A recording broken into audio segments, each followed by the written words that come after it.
زبان کچھ اور بولے گی اور ہمارا کردار اس کے اگینسٹ میں ہوگا تو آپ یہ سمجھ لیجئے ہماری زبان کچھ بولتی ہے، ہمارا کردار کچھ بولتا ہے۔ یہی نفاق کا سب سے اعلیٰ درجہ۔ نکاح کو آسان کرنا چاہیے،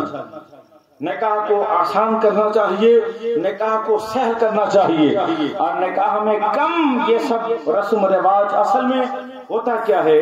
کہ آدمی جس ماحول میں رہتا ہے اس ماحول کا کچھ نہ کچھ اثر ہوتا ہے۔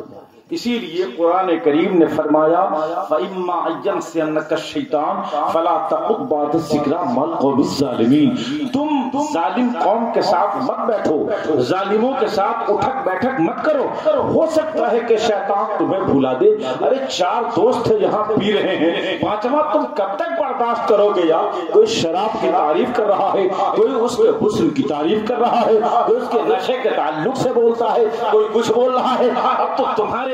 دل میں اس صحبت نے ایسا اثر ڈالا تو قرآن کہتا ہے کہ اگر رہنا ہے تو اللہ کے بندوں کے ساتھ رہو، اگر رہنا ہے تو اچھے لوگوں کے ساتھ رہو، اگر رہنا ہے تو نمازیوں کے ساتھ رہو، اگر رہنا ہے تو حاجیوں کے ساتھ رہو، اگر رہنا ہے تو نیکوکاروں کے ساتھ رہو، اور ظالم قوم کے ساتھ مت رہو۔ چونکہ ہمارا ملک اور دیش ایسا ہے، ہم نے آنکھ کھولی تو ہم نے دیکھا ہے کہ شادی کسی گیتا کی ہو رہی ہے، ہم نے آنکھیں کھولی تو دیکھا، ہم نے دیکھا کہ شادی کسی انیتا کی ہو رہی ہے، ہم نے آنکھیں کھولی تو دیکھا کسی سیتا کی ہو رہی ہے۔ اس شادی میں ہم نے گانا دیکھا، ہم نے گانا سیکھ لیا، ہم نے بجانا دیکھا، ہم نے بجانا سیکھ لیا، ہم نے ڈی جے دیکھا، ہم نے ڈی جے سیکھ لیا، ہم نے تلک دیکھا، ہم نے تلک سیکھ لیا، ہم نے جہیز دیکھا، ہم نے جہیز سیکھ لیا، ہم نے سلامی دیکھا، ہم نے سلامی سیکھا۔ اے سیکھنے والا تو بھارت میں ضرور جیتا ہے، اے سیکھنے والا تو انڈیا میں ضرور پیدا ہوا، مگر تو اس بات کو کیوں بھول رہا ہے کہ تمہارا آقا مدینے میں جلوہ گر ہے؟ اس بات کو کیوں بھول رہا ہے تمہارا مسیحا مدینے میں آرام فرما رہا ہے؟ اس بات کو کیوں بھول رہا ہے تمہارا اولا تمہارا مالک وہ ہے جو مدینے کے گنبد خضرا میں سو رہا ہے؟ اگر سیکھنا ہی ہے تو سیکھ، علماء سے بول ہمارے نبی کے نکاح کی پوزیشن کیا تھی، ہمارے صحابہ کی پوزیشن نکاح کیا تھی، ہمارے صحابہ کے نکاح میں کیا کوئی باجا بجا، کیا رسول اللہ کے نکاح میں کوئی مطالبہ جہیز اگر نہیں ہوا تو انڈین رسموں کو چھوڑ دو۔ بھارت میں جن ظالموں نے جن رسموں کو پیدا کر دیا ان رسموں سے توبہ کرو اور ان رسم کو اپنا لو جو تمہاری شریعت نے کہا ہے۔ مدینے والوں مصطفیٰ نے شادی آسان کیا ہے، تم بھی شادیوں کو آسان کرنا سیکھو۔ سبحان اللہ سبحان اللہ۔ یہ کہ اگر دین مل جائے، ہمارے جناب صابر صاحب نے فرمایا کہ میری غریب نوازی اور اس کے نکاح کا منظر ہے، اور اس میں آپ اللہ کے رسول صلی اللہ علیہ وسلم کا ذکر اور ان کی صورت و سیرت کے تعلق سے بیان فرما دیجئے۔ میں نے کہا کہ ضرور آپ کے یہاں حاضری ہوگی، اور حاضری میں آپ نے اس لفظ غریب کو شامل کر کے بتا دیا ہے کہ آج سماج میں نکاح کے وقت بھی امیری اور غریبی دیکھی جاتی ہے، اور ایک امیر ایک غریب کو اور ایک غریب ایک امیر کو نکاح اور شادی کے تعلق سے اگر سمجھنا چاہتے ہیں تو آپ شریعت سے پوچھئے۔ حضرت سیدنا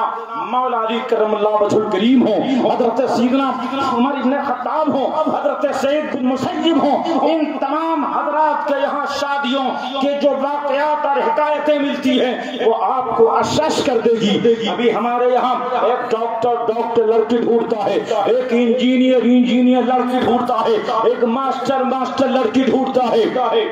ایک پروفیسر لڑکی ڈھونڈتا ہے، اس کے علاوہ کہیں نہیں کرتا ہے شادی۔ لیکن آج کے اس ماحول میں بھی پڑھے لکھے لوگوں کے درمیان بھی جب شادیوں کا تذکرہ ہوتا ہے تو آپ کہہ سکتے ہیں انجینئر صاحب آپ بھی انجینئر ہیں، کسی آفس میں کام کریں گے، آپ کی شریک حیات بھی انجینئر ہیں، آفس میں کام کریں گے۔ ڈاکٹر صاحب آپ نے اگر طبابت سیکھی ہے تو آپ اس کو اگر معاش بنا رہے ہیں تو اپنے معاش کے لیے اہلیہ بلا رہے ہیں۔ ہمیں سمجھ میں نہیں آ رہا ہے کہ آپ بھی گھر سے باہر ہے، آپ کی شریک حیات بھی گھر سے باہر ہے، آپ ایک اسکول میں ہیں وہ دوسرے اسکول میں ہے، آپ ایک کالج میں ہیں وہ دوسرے کالج میں ہیں، آپ ایک یونیورسٹی میں ہیں وہ دوسری یونیورسٹی میں ہیں۔ اب بتاؤ، چاہے محمد عربی کا ارشاد ہو، چاہے وہ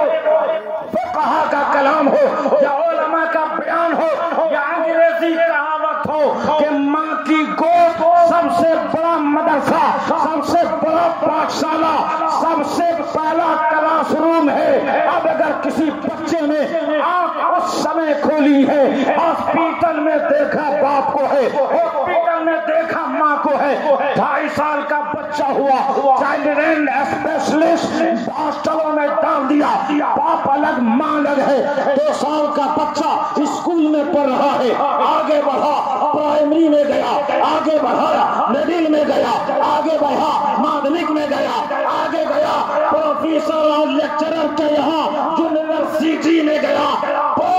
ماں کی گود نے اسے کب پڑھایا؟ پتا یہ چلا پڑھانے کی ذمہ داری باپ کی ہے، نوکری کی ذمہ داری مردوں کی ہے، اور اب جب مرد کے شانہ بشانہ کھڑی ہو جائے تو دنیا نہیں اجڑتی ہے، تیرا گھر اجڑ جاتا ہے، تیری اولاد۔ اس لیے کمانے کی ذمہ داری شریعت نے مردوں پہ رکھی ہے۔